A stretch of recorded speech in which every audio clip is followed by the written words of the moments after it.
fun. Do we know everybody? I think so. Rachel is the field representative for David Valadeo's office. Very good. Okay. Well, welcome, Rachel. Yes, welcome.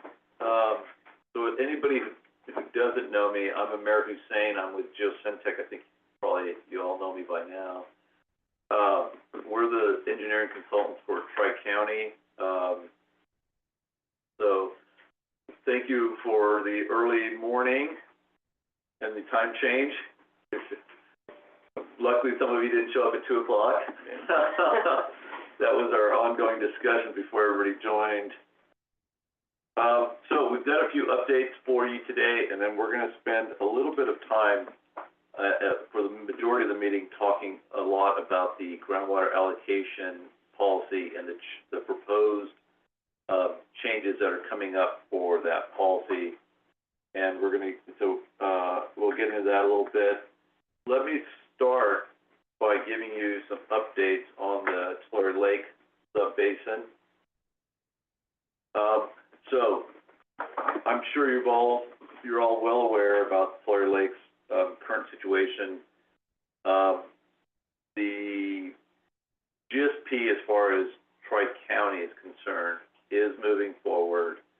The plan is to have a revised document out and complete by the end of July.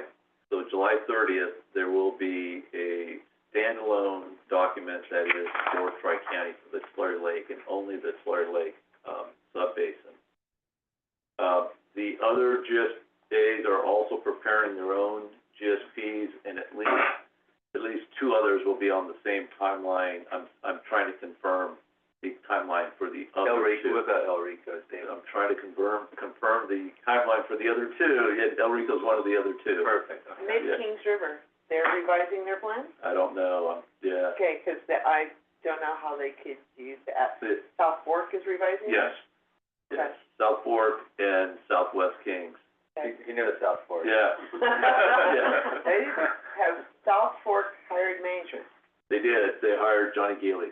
They did? Okay, Yeah. great, all right. Yeah. I'm So, sorry, Progress. you didn't get that memo. No, I didn't get that No, you memo. haven't. Yeah. Progress, all right. yeah, there's progress. So South Fork now has a new general manager, which is Johnny Geely, who I'm sure many of you in this room are familiar with. And I'm sure all of you know that the Mid-Kings, the Kings County Water District has sent a formal letter that was probably, I don't know, close to 30 days ago now, withdrawing from the JPA that makes up the GSA. And that leaves the county, and that leaves the city of Hanford. And, you know, I understand that there's ongoing meetings and discussions with those 2 organizations trying to decide what's going to happen moving forward on Mid-Kings. I don't have, you know, any other information that we can share at this time on what the future of that might look like. There's even discussion that was thrown out there that South Fork and Mid-Kings might combine under the county. Okay. So, you know, a lot of things are up in the air. I would say the board has been very tight-lipped on that, but I think that's percolating pretty heavily behind the scenes. Yeah. Nothing on an agenda. No, but I can guarantee you Doug and Joe are talking that, and Richard too, probably talking about that with council. Well, it would be nice for the county if that happened. Yeah, there's I think pros and cons both ways. Yeah, there's pros and cons. No matter what, there's gonna be a change. Yeah. There's a guarantee it will be a new day with. Well, for sure, Mid-Kings and how that affects South Fork, we don't know. So, as far as I said, as far as Tri-County is concerned in Tulare Lake, we get a standalone draft complete by July 30th. It then goes out for public comment for at least 30 days starting in August. And then in September, the 30-day period is over. We've taken all of the comments. We will then prepare the final document based on those comments and include those comments in the document itself, and then we will have a final version ready to go and approved by the board in October. Now, what you didn't hear me say is the exact submittal date, because there's still some ongoing discussions with the state. We will have a complete and approved plan as far as the GSA board is concerned. Caroline reached out to me yesterday with State Board, Okay, and she sent me a link already to upload it. yeah, She said, when you have it, upload it. yeah, and that's what she told me yesterday too, So- so, They are not going to wait for coordination agreements or what have you. If you have a plan, upload your plan. yeah. Okay, can I ask, just to understand, do you, when you, at the end of July, when you send it out for public comment, is that the point where you're also gonna send it to the state board for comment? No, We're gonna give Is there a public reason, comment, is there a reason why you wouldn't do that? because we'll accept public comment from our constituents, and from, local, and then we will incorporate that into the plan and then submit. And I don't think Well, there's, I'm not Okay. expressing an opinion one way or other, but I will tell you that both the Kern and the Kauias have submitted it to the state board at the same time they submitted it for public comment, and asked the state board to give them comment so that their final could reflect state board input. yeah. okay, So Jeff, I will say that, one of the GSAs has turned in a draft, to the state board, the April draft already, and I had a meeting yesterday with the state board staff, and they are supposed to be getting us some comments. Well, I know Mid Kings River sent in what they had, but you know, there's not, I mean, there's a big asterisk on that, because there really isn't gonna be anybody there to respond to any comments, because the board's been decapitated. Yeah, no, but. I don't know that the that's a board- I don't know that that's a very good example. All I would suggest to you, though, is that Kern on May 28th sent theirs out for public comment, and they included it, downloading it to the state board, and Kauai did the same thing 10 days ago, right after they had their joint meeting and adopted it for public comment. So, you know, not sending it to the state board would be different than your two other GSAs, subbasins that are in the same boat you're in.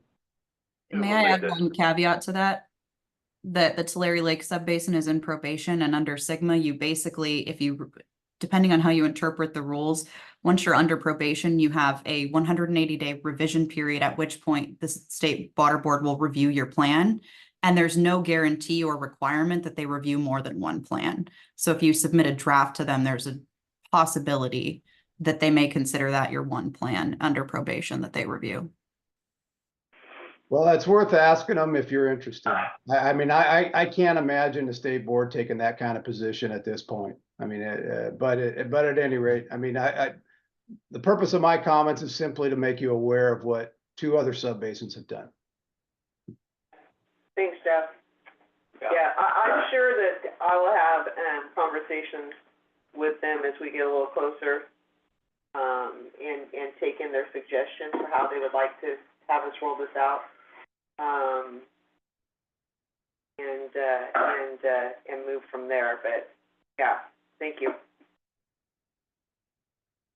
So as far as Tulare Lake is Tri-County and Tulare Lake is concerned, the difference between here, or the document that was prepared in April and now, other than the obvious ones about breaking it, making it specific to, Tri-County, is the value of the subsidence. And the subsidence numbers that we're gonna propose in Tri-County right now, what we're thinking about, are lower than what, because we don't have to look at it from a big, sub-basin standpoint, we're looking at it from a smaller GSA. So we're actually gonna propose, less subsidence, and the MTs are in the document will be less than what we're proposing in the, original, And those will be what? What do you, somewhere in the 3-foot range. 3-foot range from 24, From 23, 23? yeah.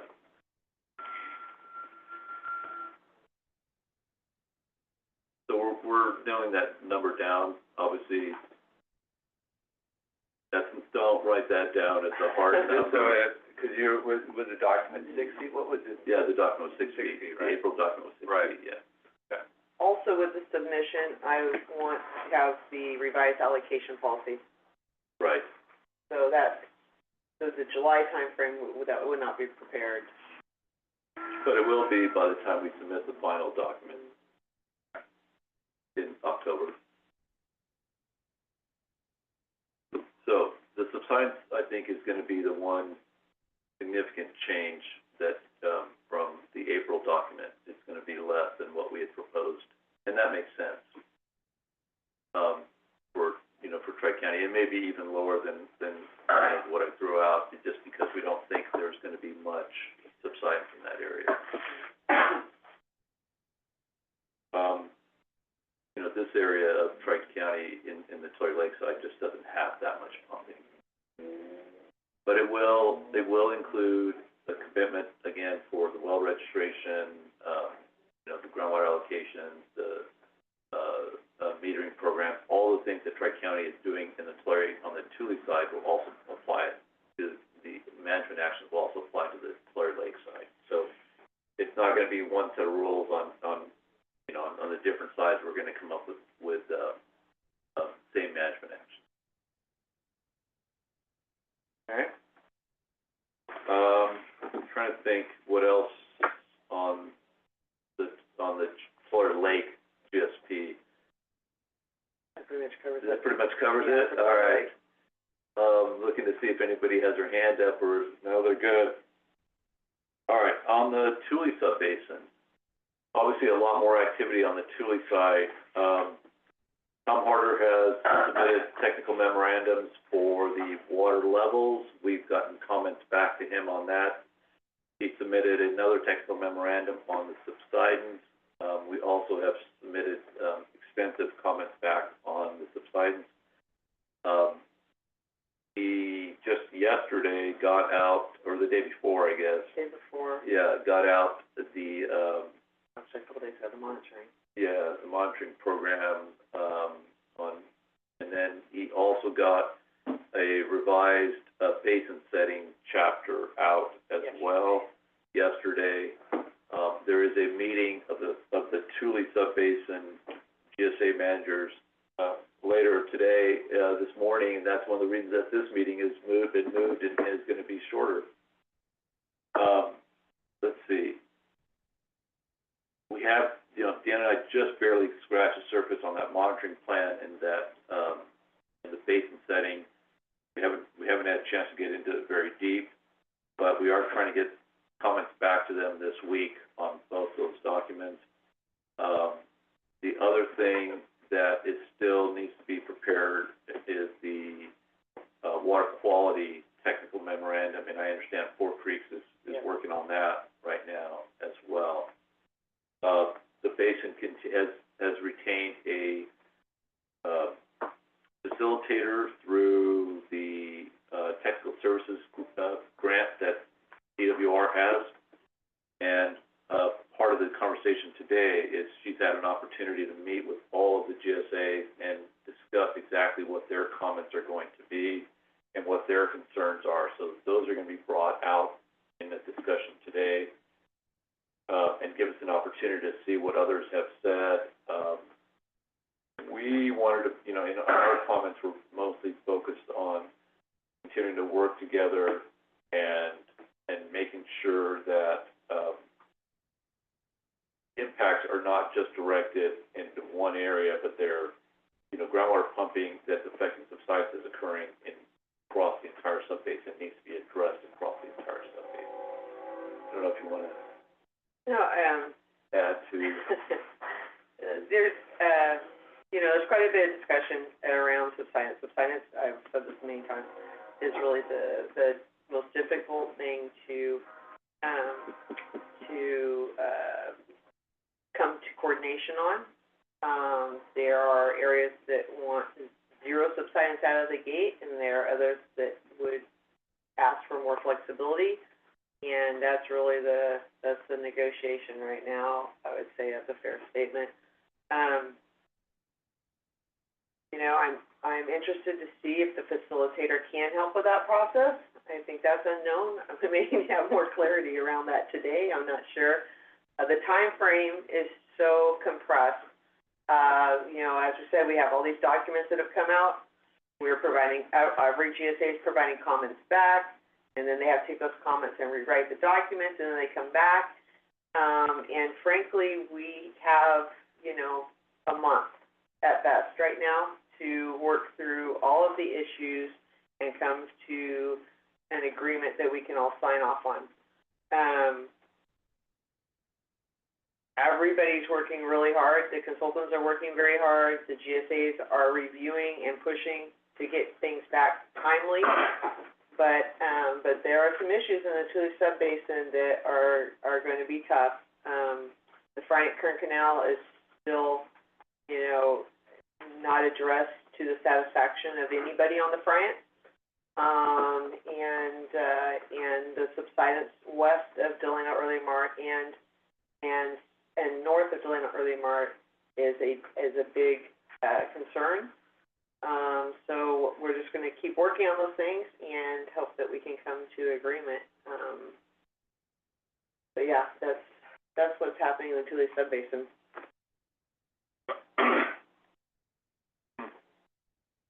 What are you hoping for the outcome of this meeting coming up later today? Facilitator, an answer on subsidence policy, or?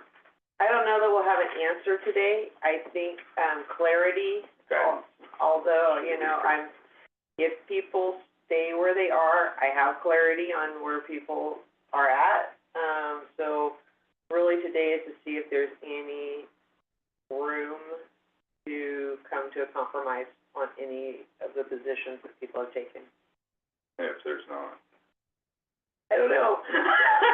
I wish I had a good answer. If there's Yeah. not, we may not coordinate. The difficulty with that is, let's say we don't sign the coordination agreement, but we have a plan, but the plan all contains Thomas Harder's work. So if Thomas Harder can't get clarity from the GSAs, then we likely have subsidence criteria that's not matched up, and I have no clarity how that would work at that point. If we drop different numbers into his work, if he'd let us do that, or what I would have to rewrite, there's no, and we have such a compressed timeline, and everybody wants to have something back in September, no matter whether it's coordinated or not, I think. So I don't know how that works right now. Sounds like, Worst case scenario, we're yeah, gonna have similar subsidence. worst case scenario, that's what would happen. Uncoordinated issues here. Best case scenario is, you know, we can find some compromise within the room, so. Do you guys have a subsidence level or threshold that you're comfortable with, or in terms of proposing things for the group? Good question. I mean, are you proposing the same on that side? 3 feet across the whole? That's what we Tri-County water suggested, source. is that, you know, the numbers that have been thrown out are 6 to 7 feet on the western side. 6 to 7 feet starting in 2020. Yeah, and that's where we disagree. We don't think that that's gonna happen, and we're setting ourselves up for, Even if we could agree to that, which maybe we could, there's still the buffer zone around Delano Early Mart that is set at 0 you know, out of the gate. which is another point of How contention. big's the buffer I think it's 2.5 miles right now. 2.5 miles, yeah. from the boundary line? Yes, Yeah. 2.5 miles all around Delano Early Mart. They want it set at 0. That's their, ask for coordination. Yeah. Yeah, they don't think If you that don't agree 2.5 to is this- big enough. They want it expanded. Do what? I don't know. But that's something that was brought to my attention too. So, you know,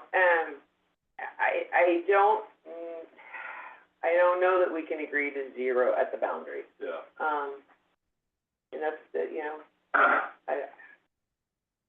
Yeah, and they have 0 willingness to compromise on that. yesterday Stacy and I were at the Pixley Groundwater Planning Commission, and very interesting presentation. You know, nothing was adopted yet, but direction was certainly indicated. Pretty sophisticated. The entire, districts of Perksley and Lower Tule are divided up into subsidence zones, 2 miles by 2 mile, 4 sections. So there's 4 sections. 72 of them. I don't know if you're familiar with that map. Yeah, we are. I am, Jeff, you know, frankly, I think Tri-County is willing to bite off and do the same subsidence management over Tri-County as well. I've said that if we're all gonna do it, the entire sub-basin should comply with that. You know, Alpha is a donut hole within Tri-County, they should comply with that, but regardless, and that is a way forward really for, Pixley and Tri-County in the North Management Area of Tri-County, that we're all on the same page and we can move forward with that type of, management of the 4 sections. And if the rate of subsidence is exceeding certain numbers, then that would trigger additional demand management in those 4 sections. I think that's a good plan, and frankly, Eric Lemus and I are close, you know, closely aligned on that. There's of course devil in the details, and we don't have the specifics yet. It's just kind of was an idea when we were discussing it. But I don't know how his landowners perceived it, and I don't know if they discussed this boundary condition with DEID at all. Well, there was some of that. I can share a little of it with you, you know, just remembering it's, you know, this is initial reactions of folks. A couple of things. I mean, the question was asked, would Delano, you know, are they aware of this and would they accept this? And the answer was not specifically, and we don't know. So that's the answer to that question. But it was an interesting discussion between a couple of the planning commissioners about, you know, if one neighbor was pumping from the deep zone and the other neighbor was pumping from the shallow zone, you know, would that be taken into consideration if they triggered this, you know, 50%, 75%, you know, they actually have different rates of subsidence and how much you've consumed, so to speak, of the minimum threshold at that different level, as you mentioned, would trigger increasingly difficult demand management. But you know, it was immediately picked up on by the farmers there. Well, you know, what if, you know, if I'm pumping only from the shallow zone, I'm really not responsible for that. And the answer was, yeah, no, that's correct. We'd have to, you know, we would take that into consideration. So I would say, you know, there was a lot of anxiety. It was a very, very difficult meeting, even though the reality of it is that, you know, we've known for a long time that Pixley is very short of water, but it came home at that meeting yesterday in a way that I don't think it's really hit what the on the ground ramifications are of the reality that we're facing. Even though the transitional water plan, you know, reduces their current plan by 50% in terms of the transitional water, which is not news. I mean, they've been talking about doing that for about a year already. So the next 5 years, there's really nothing that changed yesterday from what they are already assuming. It's just the realization that even with that, that's probably not going to be enough. There's gonna, you know, it's tough to find light at the end of the tunnel. So we can, so that's a flavor, but you know, all the various stages of grief were displayed in the meeting. It's my understanding their next allocation is 0.75 for overdraft. Right. And it was going to be 1.5, so that's half. But they had already talked about that, you know, almost a year ago. So that isn't news to them. As soon as they knew they had to raise the minimum thresholds because of, you know, the concerns of the state, they pretty much said, hey, we're just gonna, you know, we're gonna have to take less water out of the ground. So Deanna, if I can add just a touch of more information on that. Sure. So I attended both Pixley and Lower Tule yesterday, and I think Jeff's couching is correct. There was a lot of anxiety, but I also think that the attitude in both rooms was very much so, if this is what it takes to get us out of the state board interim plan, this is what we'll do. There were multiple board members in both GPC meetings, and they were all very prepared, I think, at least from my respective viewpoint, to do this kind of increased subsidence management plan if it's what it took. So that's just a penny for thought. Yeah, that's my understanding too, and, for better or for worse, it may leave Tri-County on an island if they choose to go ahead and accept this buffer zone around DEID. And, you know, an island's not someplace you wanna be in front of state board. I don't think that would work either, so. I would say, based on the subsidence data that they showed, the minimum thresholds, it doesn't look like they're agreeing to the zero subsidence along the DEID boundary. Okay.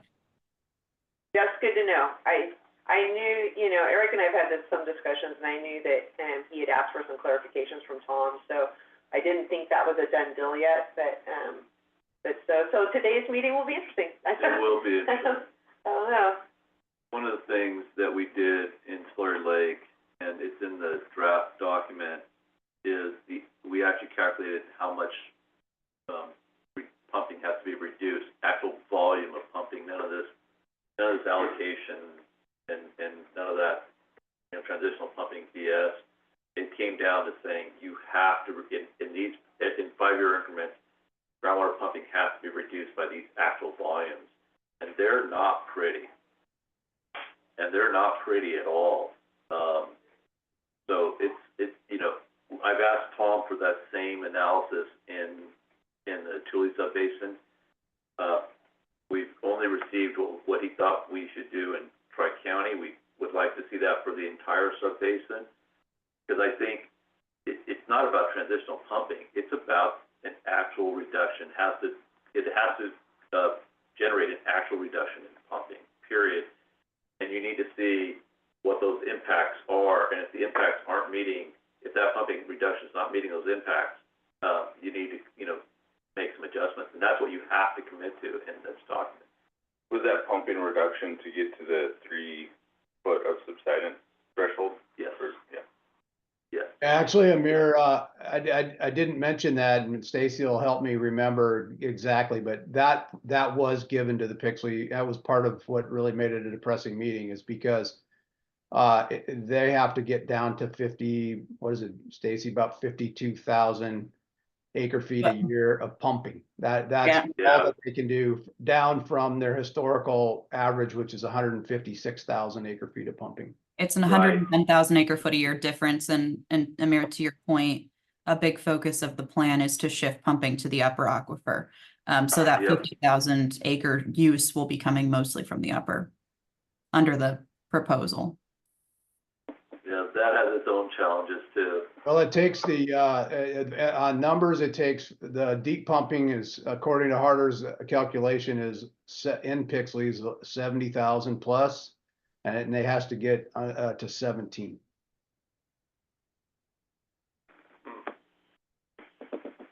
Yeah. When you break it down, like we did in these 5-year increments, it really is quite a depressing number to look at. It's not a glide path anymore, is my point I'm making. So, yeah, it's getting the subsidence under control is what the state is looking for, period. When is the achieving the 3 feet set at? Is that by 2040, or when to meet the groundwater reduction that you were talking about, to meet the 3 feet threshold of subsidence? What was the time frame they were looking at, you know? Yeah, so Brandon, we assumed, we wanted to avoid hitting the MT, which, by the way, for Slurry Lake, it was 6 feet, right? Mm-hmm. And when we did the analysis, we did it over the entire subbasin with a maximum of 6 feet. And it was by 2040 that we would have achieved a water level and a pumping rate in the lower aquifer that would allow us to continue to operate with no additional subsidence. I'm not talking about residual subsidence. Quite frankly, you know, everyone brings up the residual, and I'm like, let's take care of the subsidence that's actually happening first, and then we'll worry about, you know, anything else. Yeah, I think I'd answer that a little differently, though. I would say that, you know, you guys think of 3 feet, it really depends on if you have a drought condition and you burn up that 3 feet in a 2-year period, then that's it. Yeah. So that is, so that would be the, you know, minimum threshold. If you hit that minimum threshold, it triggers, so it So it might be triggers expedited, is what you're sustainability, saying. yes, Yeah, okay. at that point. Well, it will be if you don't get your pumping under Yes. control, right? So to that point, phosphate reduction actually has to occur Yeah, now. yeah, it has to occur now. Right. And where are we at right now? We were on 60, what's our pumping on the, Thule? Southeast or both combined? No, southeast, Thule. Southeast, what was it, It's 60, right around 60? Yeah, it's like some high Yeah. fifties, high fifties, So 56. then you're saying we need to be, I think I heard 20? Well, What's our I rough had- number if we're talking? I don't have cutback? that number, my mirror might, but what I had was the number of acreage that has to come out of production, and it's at least 10,000, and there's about 20 some odd thousand in production over there, so about half. Oh, and so, you know, that's not tomorrow, but that is certainly, So it half, so we're pumping 60, we're as it runs so maybe 30, 30, yeah. 25, 30, hopefully plus. Yeah. Not good news, you know. Yeah, There's no good news right now in the Tule Sub-Basin, yeah, or Slurry Lakes, or Clear Lake, that's true. or Right. or Kern. I, Wait, not to go down a rabbit, sorry, we were gonna interrupt, go ahead. Go ahead, Stacey. A rabbit hole of paying landowners to follow, is that being discussed? Yes, Yeah, okay. yes, that's part of the MLRP. The board at Friday's meeting, dedicated $200,000 a year in the next 5 years to be matched by some of the work that Tule Trust is doing, and I know that's a drop in the bucket, I know that's not a big deal right now. But I always laugh. it's a Okay. start, and I think that we can, Match those, right? There's It's a match, yeah. Is it not Yeah. two or is it four? What's the match? the match is hopefully more than that. Yeah, the match is gonna be way, the grant they're going after is 25 million. Okay, Yeah. so that's more. Yeah, Yeah, and, Can I guess throw more- some, oh, I'm sorry. sure, Well, I think you got an opportunity here to add, you know, we began to discuss that a little bit yesterday, and I think, and Eric put up a map of where he started to look at it, but I think the pitch to get outside funding for fallowing gets much stronger if you tie it to taking out high subsidence inducing land. And it becomes a project rather than just a fallowing program, but it actually becomes, and particularly if there's some environmental benefits, you know, if it's near or can be incorporated into some of the other wildlife refuges and stuff that we've got here. But now's the time for some real strategic thinking about what land. The reality is we've all been trying to not talk about fallowing. It's becoming painfully obvious. This land, there's a certain amount of land that's got to come out, and we can't afford to take it out by ourselves, or, you know, the poor landowner's just gonna get left with nothing. So strategically, we ought to identify those properties, it seems to me, that get us the most bang for the subsidence buck, since that seems to be what the state's most interested in right now. See if we can put a big plan together, as many sub-basin, you know, as many, you know, Tulare Lake, and go pitch it. If it's $100 million plan, it's $100 million plan. I mean, you know, whatever it is. But I think we need to be thinking that way. Well, I was gonna ask if, has it been considered about the extraction charges being used to fund some of that?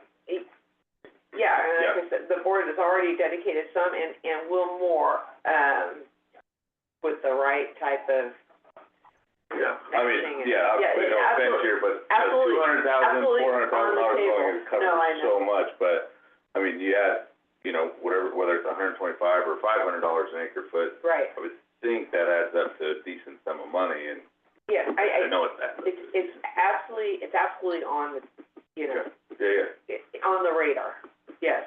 Just have to figure out the best way to leverage that funding. yeah. Susan, you had a comment? Yeah, I just wanted to indicate that the application that we are putting in for NRCS, the RCPP money, that, one of the criteria that I have indicated is subsidence being a ranking factor. So that it is, and it will be if you're in a subsidence zone, then you're gonna rate higher than you would if you were not in a subsidence zone. So I've been taking into account all of the challenges that, all the GSA are facing. Pricing will not be a factor because under NCRS, they set the price. We'll have a little bit of leeway because of our leveraging money, and we'll be able to, if what they come back with initially is too low, we can challenge that, and they said it's likely that it would get increased. But so looking at subsidence, looking at areas that are adjacent to other conservation areas, things of that nature. So the location is going to be a really big factor in how the applications are rated under, if that is funded. Yeah, thank you, Susan. One other comment on the extraction charges being used is maybe an option is reducing the extraction charges for a landowner if they set aside X amount of ground. I'm sure there's some sort of formula you could work out. That's a good idea, and we should be looking at all of those things. Yeah. Is Max still, he's not on the line? No, he's off. So, Brandon, I will say that there is that MLRP local program that Max Dugan from our office is preparing. Those are exactly I need to get the two of you in the same room, or at least on a phone call, so that some of your thoughts and ideas can be incorporated into that plan. Sure, yeah, happy to. Yeah. We can visit about it. Yeah, let's set up a call with Max so that your thoughts go into that, and you can kind of hear about what he's doing as well. Perfect. Unfortunately, he had to step off the call here, but otherwise I would have asked Max to do that sooner. Kathy, we're getting real. Yeah, Kathy or Susan, I'm assuming is there any pressing issue on the trust? Okay. The only thing I'm adding is we have an open position on the trust board for a farmer. And I'm looking at Jeff because everything that Jeff was saying about planning and looking at where we could get the biggest bang for the buck, I think we need to go for federal and state monies. And I think if we, as the trust and bringing together interested parties, you have two board members, K.O. Day and myself, and the executive director. So Jeff, would love to see you throw your hat in the ring. If you need more information, ask Susan. But this planning is, and Stacy Ann, you've got some great ideas too. So I think this regional planning is something that we really need to be looking towards. That's all I have to say. Not a farmer anymore. All right. Yeah, You have time to do it, You Jeff. got time, I know better than to call myself a farmer. All right. Let me get moving on, because we were gonna run out of time. We're trying to wrap this meeting up, so we can get out to the Thule meeting. You want to share the PowerPoint? And yes, we're gonna share the PowerPoint. So let's talk about the revised groundwater allocation policy. Let's start with the first thing. I'm gonna talk about why we're doing it, and I'm gonna talk about how the existing policy came about and those values were derived. I'm obviously not gonna bore you to tears with the 1,000 hours of discussion that went into it. And then I want to talk a little bit about what the challenges are and what our next steps are, and how all of you are going to continue to participate in that process. Okay, so why are we revising the groundwater allocation at this time? It's become pretty obvious that we need to separate the Tulare Lake and the Thule subbasin, and that we need a separate allocation for portions of Tulare Lake and Thule separately. Now, I do want to assure everybody that lands that are contiguous to Thule will probably have the same allocation, so that, just because there's this artificial line we want the grower to be able to operate in a similar manner. So it's not a lot of land, but there is some land that's contiguous, and it makes sense to keep it that way. Everything else in Tulare Lake will end up with a different allocation.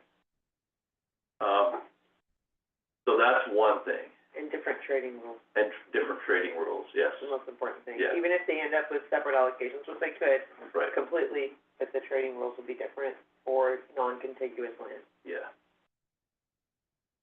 Secondly, we really do need to address the subsidence issues occurring in Tri-County, and part of that means that we need to make sure that we have an allocation that specifically addresses the subsidence issues. And then thirdly, we've got that new land added to Tri-County, so that also means it's a good time to sit back and make sure that what we're proposing makes sense now for our overall boundary on the Thule side. So we looked at all that, and felt like this is a good time. 2025 was the end of the current, transitional pumping amount. And so we would have been going into 26 with a new transitional amount, and instead, with the revised GSP, with all the other issues we're facing, now is a good time, and we'd like to have this revised groundwater allocation policy as part of the October submittal to the state. Yeah, technically before the September hearing. Technically before the September hearing. That's when I'd really like to have it. Yeah. So that I can say, you know, clearly one of the issues has been the, shared pumping across the border, the way we allowed credit trading, and, I need to have that issue addressed. So let me spend a few minutes, I'm gonna just bring everybody up to speed very quickly about how the current allocation values were derived, and then show you what some of the challenges that we have and some of the changes we're gonna make to it. So, the native yield of the Thule subbasin, I'm talking about Thule now. I'm gonna spend very little time talking about Tulare Lake. But the Thule subbasin, the native yield, this is not the sustainable yield. This is the native yield. So the difference between the two is the native yield is the amount that's naturally recharged in the basin and does not include the imported water that's brought into the basin. Okay? So and these are the values in the coordination agreement. The coordination agreement does use some ranges, and in almost every case, we either selected the middle of the range or we selected towards the low end of the range to be more conservative when we were doing the initial allocation. So the native yield was 130,000 acre feet for the entire subbasin. Of that portion that is in Tri-County, of which we make up 61,000 acres. Does that include the new area? That number probably changed. Is that from the old one? Yeah, that's the old one, Yeah, so that's changed a little bit. Yeah, that's Not changed. by a lot, Yeah, but. and again, this is why we're revising some of Right, these numbers, right? New ones was like 7,000 or 8,000 acres. Yeah. 7,000, Yeah. it's like 69,000 Yeah. Yeah, it's not gonna make a huge difference, but it is gonna make some difference, right? Yeah.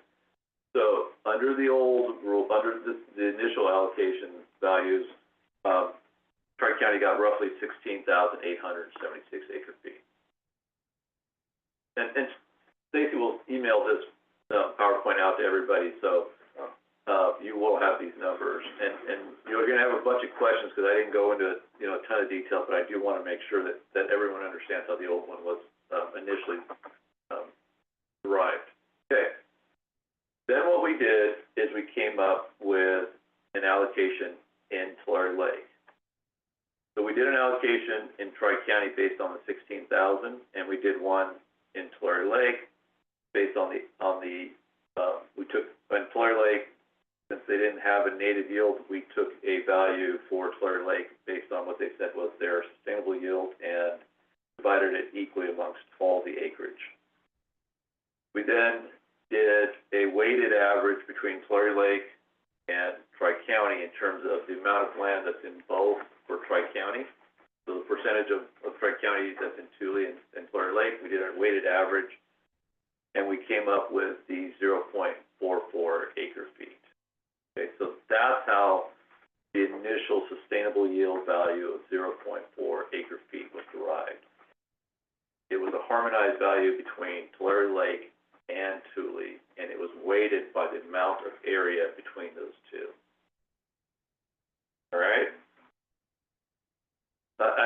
Anybody who's on the call, I'm sorry, I won't be able to see if you've got your hand raised or not. Just speak up if So, you yeah, so, Speak up. yeah, just speak up.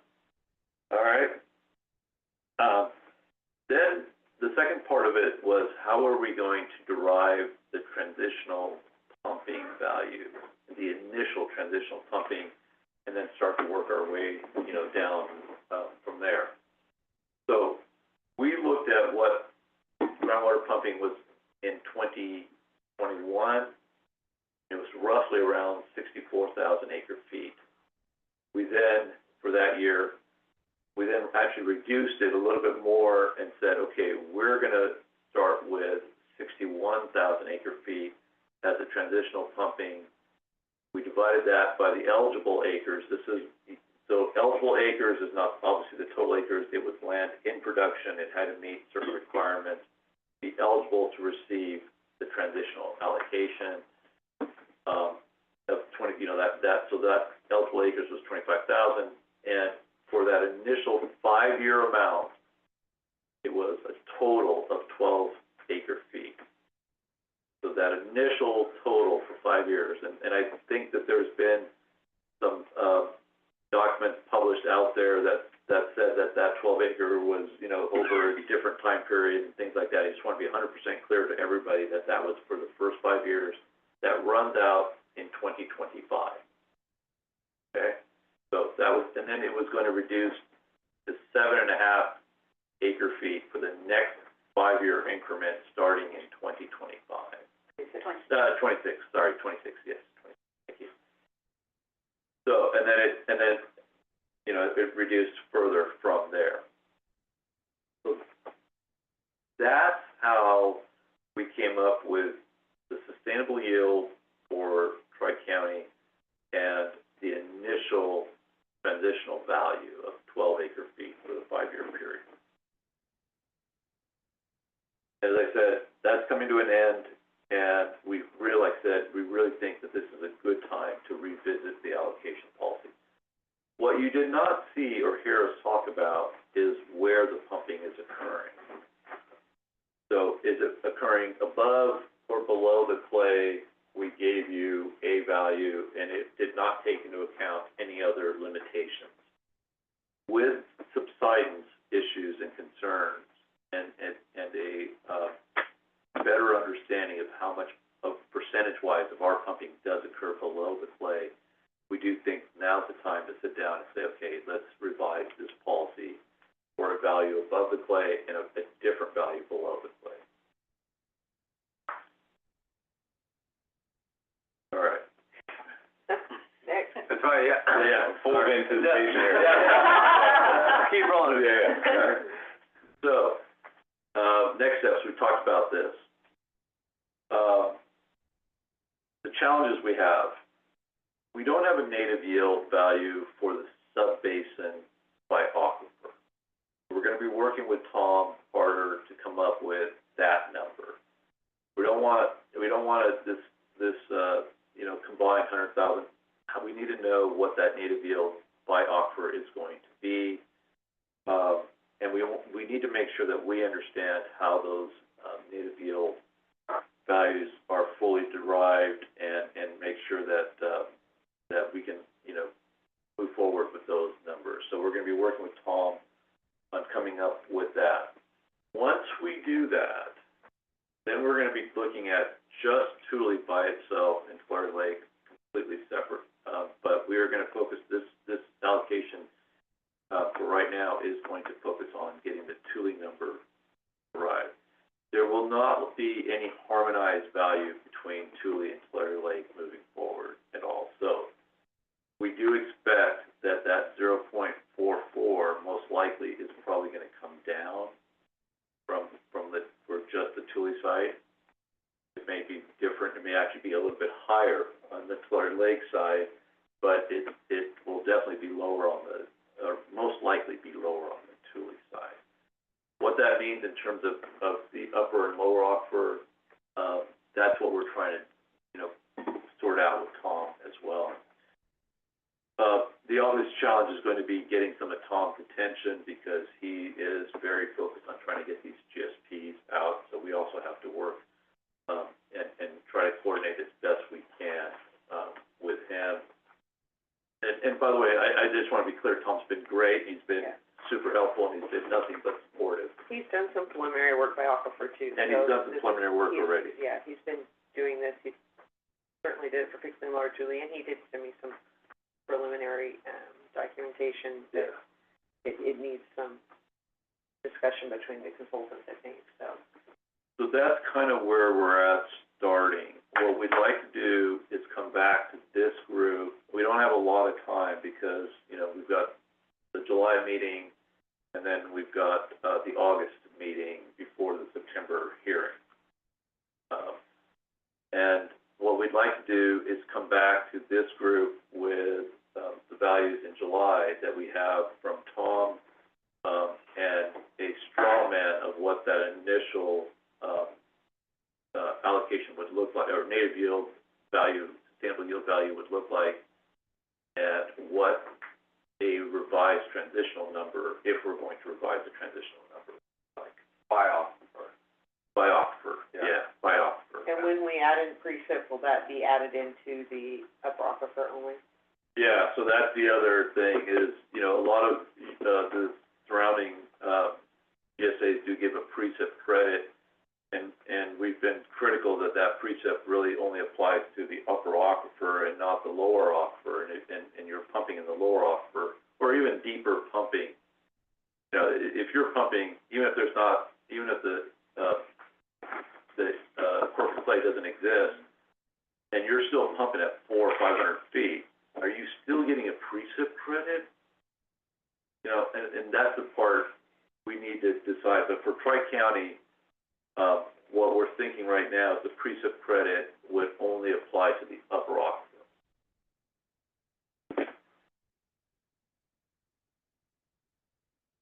Meaning that, how is that applicable to us? So, because are we still looking at it as one bank account type thing, or we now have two bank accounts, and that precip credit is something that we can then pump, or it's applied to, I guess it would be added to the native yield of the upper aquifer? So Yeah. we're allowed to pump, if it's 0.44 plus 0.2 on precip, then you have 0.64 that you can pump out of the upper aquifer. Yeah, so these are all preliminary answers. Oh, yeah. I just want to, Trying to make sure. just want to make sure that Yeah. nobody takes what I said. You know, we may end up changing this, but right now we're thinking, Brennan, is that when we look at precipitation and the precipitation exceeds the ET values, and historically we've kind of zeroed it out, and that's what we've done in the past until this year. Getting tricky, that's, we're gonna be moving to metered Yeah, data, right. but there's still some precip, I mean, there's still some natural precip that, you know, Yeah. I guess just going things to to consider are, native yield. probably most growers' wells are above and below. So we're gonna have to consider capping or doing something to differentiate between the upper and the lower. Maybe it's a calculation based off of how much water you actually pump, if that's something Tom Harder or somebody can do. I know it's gonna get a little hairy here, so, you know, access to water in the upper aquifer obviously is, you know, something else. And then, I mean, I hate to say it, but the impact on, you know, domestic wells, what's that gonna look like, because Yeah. they're primarily in the upper aquifer Yeah. also. Yep. Yeah. Gotta be consider that. I had another thought, but it's not coming back to me at the moment. You know, I think also identifying where that clay layer, what is both the upper and lower. Oh, Right, yeah. yeah. Because these clay lenses change throughout the whole area, and Yeah. I think that if we're gonna bifurcate our allocation, people are gonna get pretty hyper-technical and like, hey, here's my well completion report. You tell me where this clay layer is, and it's not, right? Because, like Brendan's point, we have some wells that are maybe above, maybe below, but we don't know. We know the completion depth, but Yeah, or. Where is that? Growth, for sure. yeah, that's gonna be that's gonna be tough. I I mean, this isn't a perfect, this is where it's at, all the way through the valley, Yeah. you know, so So, there's gonna be a lot of variance requests, I would say. Very much so. Is Westland bifurcated at all? They will.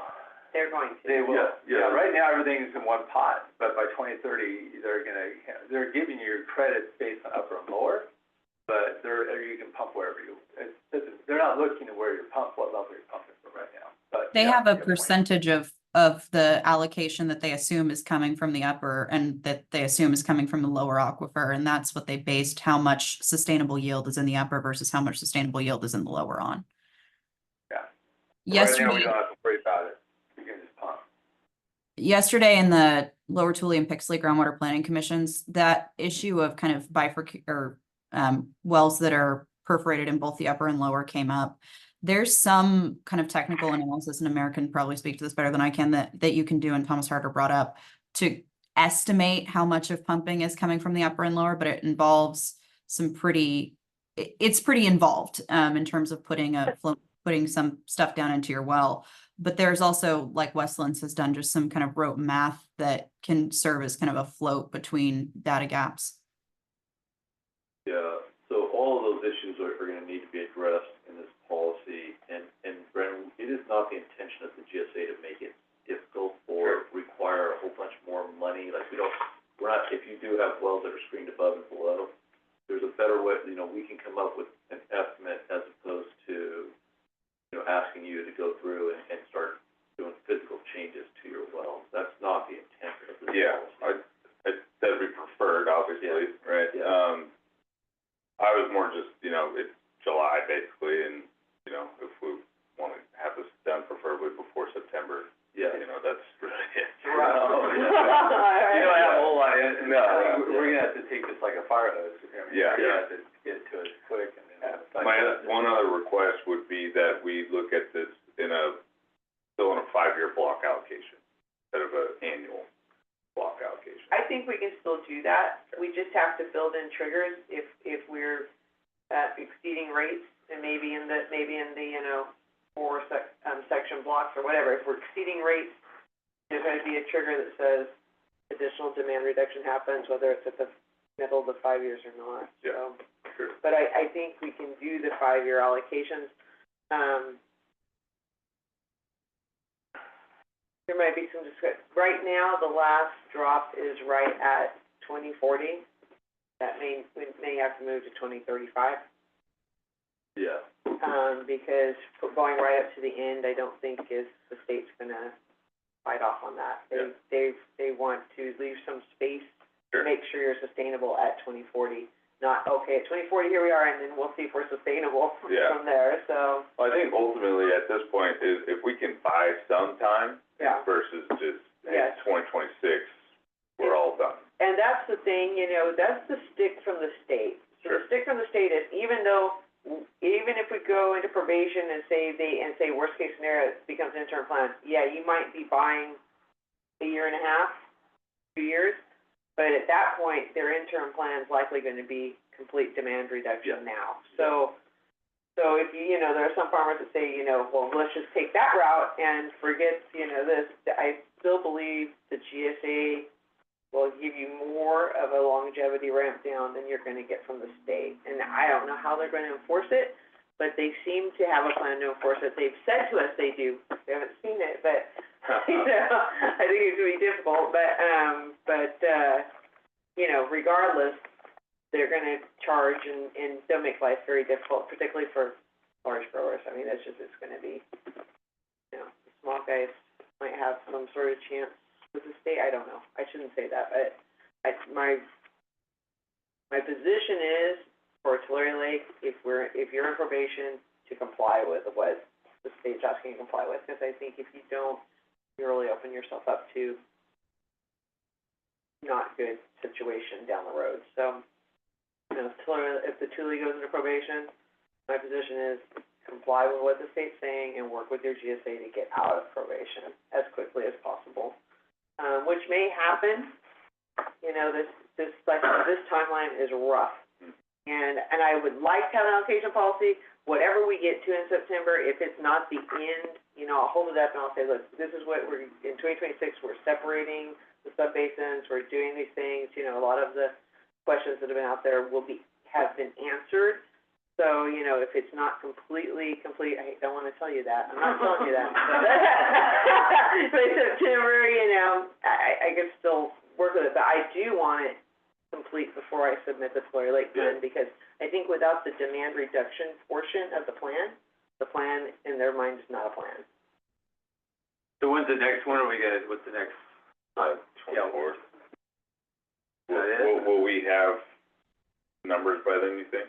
I'm sorry, if advisory committee, July 24th Yeah, at 9:30, is that? Yeah, the plan is to have a value to share with you guys and hopefully a straw man document that we can actually share with you that, but your thoughts and ideas and everything, you need to keep sharing those with Deanna and get those ideas and thoughts out there. And don't wait for us to give you the straw man, keep throwing ideas so that they can be incorporated into this first draft. Yeah. Well, I think if my response to that would be if you come across something or you get hung up on something or you want to, like, sure. you can Run call it me. by you. Yeah, Yeah. like, I'm more willing to participate. Excellent. Yeah, we will do that. We will commit to absolutely doing that. Okay. Yeah. And that applies to everybody on the call. And I think it'd be really good to get you and Max together on this MLRP, so Yeah. you can get those ideas too. Yes. And, you know, I always just speak off the cuff, but it would be really great if, you know, at least a few of the GSAs in the sub-basin could bite off on a lobbyist that went after exactly that, just the funding, like, this is what they're gonna do, we're gonna set them off to go to the state and to the feds to get funding for this issue. I think it'd be really good, and maybe Tri-County does it on their own, you know, we've Well, especially focused on tying with the habitat work that I know, Yeah. like, the Thule Trust is doing. I know up in Kuya, I know Rain's working on stuff there too, on, you know, we're just trying to find areas that we can retire ground closer to already existing habitat, where it makes sense. And if we can get federal dollars, especially, the state's broke almost, so if we can get federal help, it'd be great, Yeah. you know, to help that. So, Jeff, you turned your camera back on. Did you wanna add something or? Nope, it's really tough, but you guys are doing the best you can. And stay hopeful. It's all about living to fight another day. Yeah, you know, that's good, very good point. Let me throw out two quick, Stay in business, though. yeah, stay in business. Let me throw out two quick ideas before we wrap up here. One is the obvious, that, just a reminder that there's still a well registration program and a metering program, and the reason I'm bringing those up is that the well registration is there to specifically tell us exactly what depth the wells exist and where they're screened and what's actually occurring, right? And the second part of that is the metering, which is, we, you know, at the end of the day, we're gonna move away from Land IQ and the ET data and say, okay, you know, Brandon, you're from well X, you're pumping exactly this much, right? Mm-hmm. And you're gonna tell us, and you're gonna say, this is exactly how much groundwater are extracted. So precip credit and anything other than recharge that you do on your property is not gonna be relevant to us anymore. We're gonna know exactly what depth, where, and how much you pumped. And that's gonna allow us to actually actively manage the the GSA. Did you get all the information? We can talk about it. Yeah.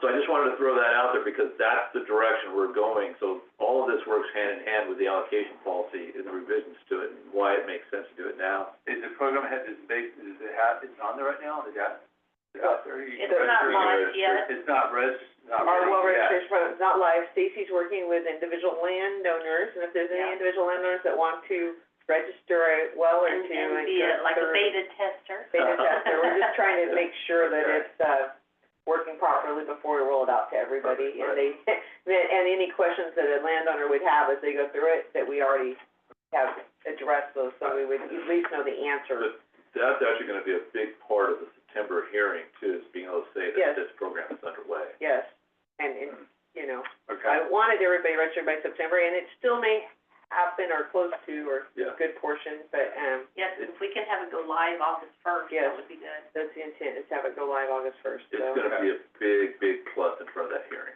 yeah. Okay, the second thing I wanted to mention in closing is, you know, we've talked about the subsidence. Right now, across the subbasin, and this is the ongoing debate and discussions that we're having, is on the border with, Sawyer Lake, we're showing as much as 6 feet of subsidence allowable MT, and on that eastern border with, Delano Early Mart, we're showing 0. So right now, Tom's plan shows us going, you know, 6 feet in one, boundary to 0 on the other, and we need to work through that because, you know, as we come up with these pumping rates and these allocations, we gotta make sure that we're controlling subsides across the entire GSA, but I don't wanna be saying, hey, I'll pick on Brandon, because he's sitting in front of me, Brandon, you can pump this much in this well, but this well falls into this other zone, and so therefore you can, you know, and so we're trying to figure out how to get the subsidence values and the pumping values to correspond with each other in a way that's meaningful and you can actually use to manage your properties. That's not to say that the pumping will be exactly the same, but we'll try to figure it out in a way that makes sense. We're trying. I know, there's more steps to this than just coming up with a number and dividing by acres and things like that. Well, I get, if I could on that, and I know you gotta go, but, you know, achieving 0 subsidence, I mean, I don't know, that's Eric's opening, you know, at Delano, you know, whether there's some flex in there or not, you'll find out. But it seems like in that area that you've basically identified an area where subsidence is a major constraint to continued management of that property. And that seems to me like, you know, we need to start the conversation whether strategic retirement of ground at those places makes any sense. I don't know the area well enough. I mean, this is where you really do need the local farmers who know that property, know its history, know its economic value to weigh in. And I'm totally respectful of that. But at least from what the state really cares about, which is subsidence, I don't know how you can actually physically manage it and continue to farm to 0 subsidence and continue to farm it. Particularly if you don't have surface water. Good point, Jeff, definitely a good point. Okay, sorry, in the interest of, because we've got to wrap up and Deanna and I do need to hit the road. The upcoming meetings, Thursday, August 1 is the next board meeting, that's a special board meeting. Yes. And, the advisory committee, our next meeting is July 24th. And as I said to, all of you earlier, our plan is to come back to you with a value and, at least, you know, a skeleton or so of the straw man that we're putting together for, you know, for the revised allocation policy itself, and then give everybody a chance to comment and, you know, make changes and do all the things that you know, that, so we can, take it back. So there's board meeting on August 1. When's the next board meeting after that? September, the first Fourth. Thursday of 4th, I think, September, something like that. Okay. and that's the regular meeting. So in a perfect world, September 4th, the board would approve the 5th. September 5th. One day off. Yeah. That's still before the hearing. Yes. Okay. Yes. That's the goal. Yeah, so we've got lots to do. The Allensworth Recharge Project is back online, going forward. Yes. Yes. We had some CEQA concerns. Cody's on the line. I hadn't mentioned it because it was a short week of concerns, but, it looks like, California Department of Fish and Wildlife, had some concerns about the blunt-nosed leopard lizard, and thought that they might want to see full CEQA, but we have a CEQA exemption from the state of California. It looks like they're gonna now honor that exemption, and everything's back moving forward, And so. the the initial, initial evaluation for the species was already conducted by us. And based on that, we are looking at, getting some, incidental take permits from them. It's gonna cost more money, of course, but, Kathy is still on, and Kathy's working on moving that forward on a parallel path. So we're moving the design and the take permit on parallel paths as well. We have a meeting with Julie Vance next Wednesday before she goes on vacation, and we're hoping to get all this done. They seem very supportive, so we shall see. Yeah, Good news, yeah. very good news. Yeah, Keanu's giving us a thumbs up, which is always, I had a it's always small a heart nice thing. attack for a minute, but we're back on track, so. I had a much larger one. Oh, man. All right. Thank you, everybody. Appreciate everybody's time. We'll see you on the 24th. And again, any comments, questions, concerns, call Deanna. I'll call you, email. Thanks, everyone.